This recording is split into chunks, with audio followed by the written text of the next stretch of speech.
Bonjour, c'est Kelly, je suis ravie de vous retrouver pour un tout nouveau DIY. Pour une fois, ça ne va pas être de la déco, mais c'est quand même un DIY très intéressant, surtout si vous êtes youtubeuse ou tout simplement si vous avez besoin d'une bonne lumière pour filmer ou aussi pour photographier lorsqu'on veut faire des photos pour Insta ou pour un blog. Ma base pour réaliser le spot lumineux est, comme vous le voyez, une ancienne boîte de croquettes de Lily. Elle a véritablement le parfait gabarit pour ça. La première opération va donc consister à réussir à découper l'intérieur du seau de croquettes. Donc vous avez plusieurs méthodes pour le faire. Soit vous utilisez, comme je vous le montre, un petit couteau de précision dont vous allez chauffer la lame, ce qui va permettre vraiment de faire fondre le plastique. Soit vous n'avez pas trop de patience, ce qui est mon cas, j'aime quand ça va vite.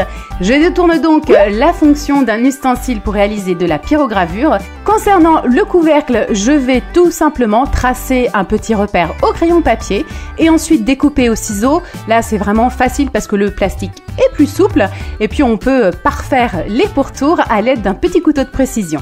Comme on souhaite réfléchir au maximum la lumière pour avoir un éclairage le plus qualitatif possible, il suffit de se munir de feuilles d'aluminium. Alors ces petites feuilles que j'ai découpées dans un rouleau de papier d'alu de cuisine. Pour mieux maintenir le papier, on peut aussi utiliser quelques petites pointes de colle chaude.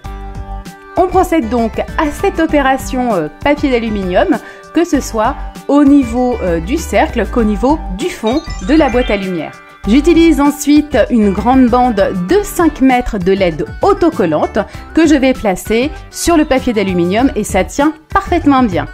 Je trouve que ce DIY est vraiment super et a beaucoup d'avantages par rapport aux spots lumineux qu'on utilise en général.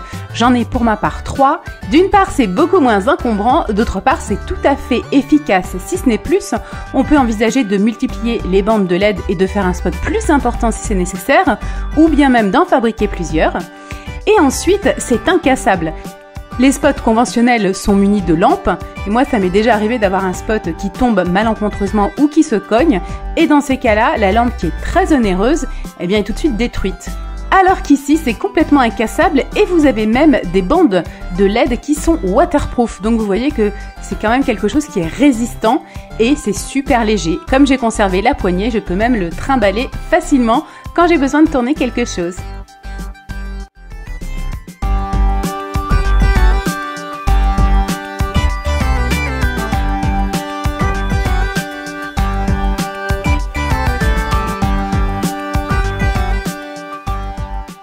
Au niveau des finitions, je viens faire une toute petite encoche en fait pour placer mes petits fils électriques.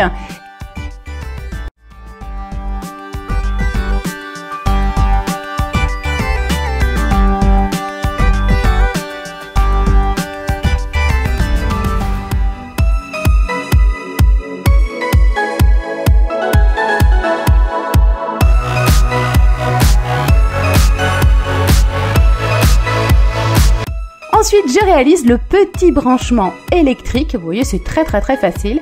Et après, il suffit de le relier à une prise classique. Attention, roulement de tambour, le contact a lieu et ça flash beaucoup. Il y a plusieurs façons de procéder.